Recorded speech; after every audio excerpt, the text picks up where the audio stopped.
I'm Heather. I'm Nate, and this is Lacey. We're going to Las Vegas! We've been wanting to visit Vegas since we got here. And one day on Hotwire, I found an awesome price at the Cosmopolitan. So off we went, just for a night. We knew it was going to be a long drive just for one night, but we wanted to see those Vegas lights. After driving in the desert for hours, it's pretty exciting to hit the city finally. We had been to Vegas twice in our lives, once to Summerlin and once to Henderson, but we had never stayed on the Strip. We were excited to be able to walk right out our hotel lobby and get to all the big casinos. It's pretty exciting just to drive down the Strip. Everything's so big. It's a good thing because if we're going to try and see it all, I'm going to need a Coca-Cola as big as that one. After navigating the Strip, we finally made it to the hotel. The Cosmo made you feel like you were in the big city. We did a hotel review on it. You can watch it next. Oh my gosh, we had the most fabulous views from the room. I couldn't stop. You got to watch all the parties happening right on the Strip.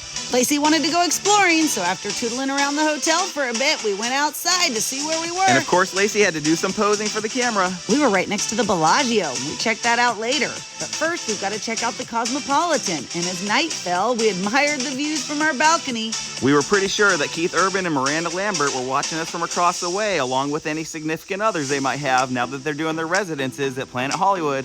Okay, so we were 33 stories up. I've never been this high before. It was crazy. My ears popped on the elevator. Oh yeah, side note, heights make my stomach drop. I get so sick, and I didn't care. I just stood up there all night feeling so sick.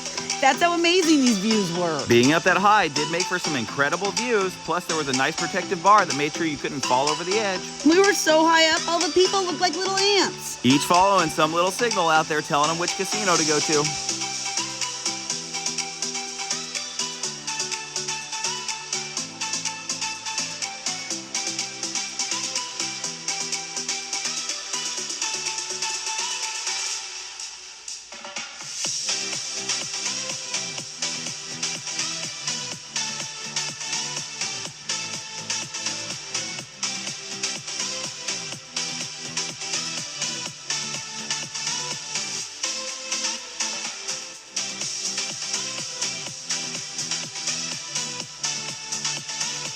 Lacey got tired of checking out the skyline. She said it was time to go out and meet some locals. She started asking for food recommendations and which slots had the best odds. Her first date was a hit, but she may have gotten catfished on the second one. She started to think she might have better luck at the casino. Lacey wanted to try her luck on the slot machines. And after losing all her money on the slots, it was time to go check out the Bellagio Fountains.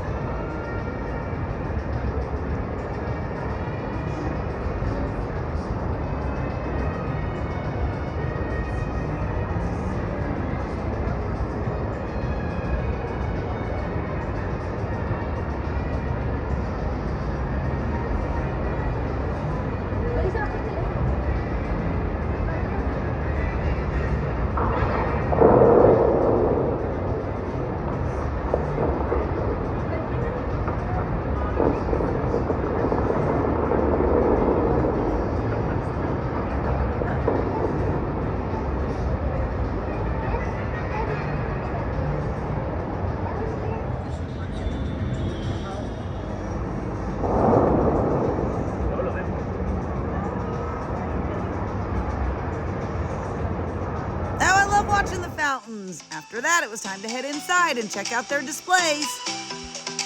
The Bellagio puts on a huge display, and I think they change it out 4 times a year. Anyway, this one must be springtime because the flowers were a-blooming. It was gorgeous. And love was the theme of this season with what looked like the world's biggest wedding arch.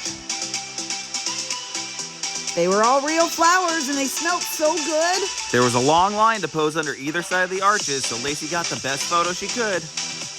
It was fun wandering around and made you feel like you were in a magical garden. Hardly felt like you were in the middle of the Las Vegas Strip. The garden seemed to extend to the sky in an atrium for the ages. Once we were done gazing at the flowers, it was time to head back outside for another fountain show.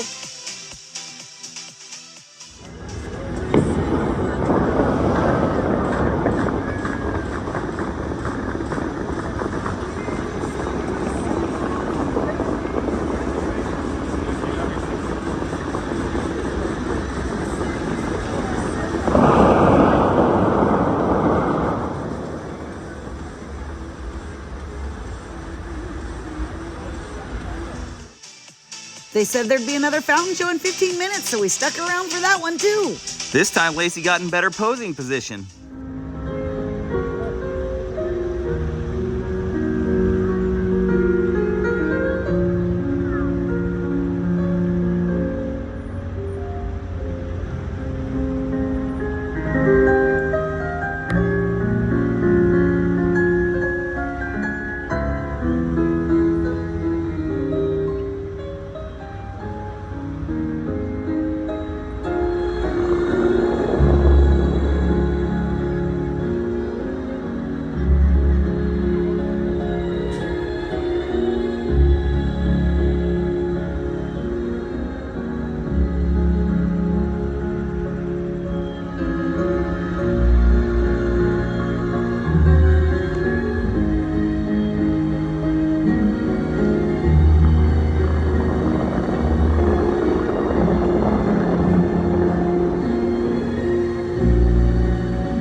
they're so cool to watch. After all the fun at the Bellagio, Lacey was starting to get worn out. We made our way back to the hotel, weaving through the crowds. With a quick stop by the casino. We just couldn't keep Lacey off those slot machines. She kept saying she was about to hit a hot streak. We talked to her about Gamblers Anonymous. She made a few calls. After they talked her down, we were able to get her back to the hotel room. Back upstairs in our room, I was back out on the balcony admiring the view. When I noticed traffic was backing up on the strip, and then I looked down and there were all these dump trucks in front of the Bellagio. It made me think of Ocean's 11 and wondered if we had a heist going on. We halfway expected a power outage or an earthquake or some other crazy event that caused people to start fleeing the casinos. They were rerouting traffic to the other side of the strip. They had cars going every which way. And every time the cars figured it out, they rerouted them again. Pretty soon the trucks were on the move and they were rolling out. We didn't see any gold bars or diamonds in the back, just a bunch of brand new asphalt. All right, maybe we didn't have an Ocean's 11 situation on our hands. They were just repaving the strip. Or if it was a heist, their plans were a lot more complicated than we could figure out. We decided to head back out to the other side of the strip to explore. Lacey was rested up and ready for her next adventure. They had all kinds of shopping over here, but of course I headed right to the sugar store. Lacey wanted her treat store first. Oh my gosh, these were so fun. They are all made out of jelly beans. How cool is that? The artists are so talented, and I can only imagine how much candy they ate while they made it. I mean, 2 for me, 1 for you.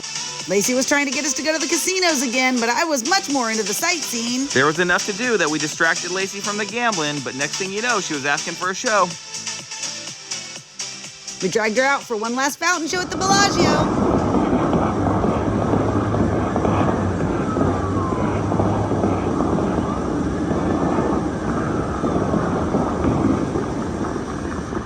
Thanks for going to Las Vegas for one night with us.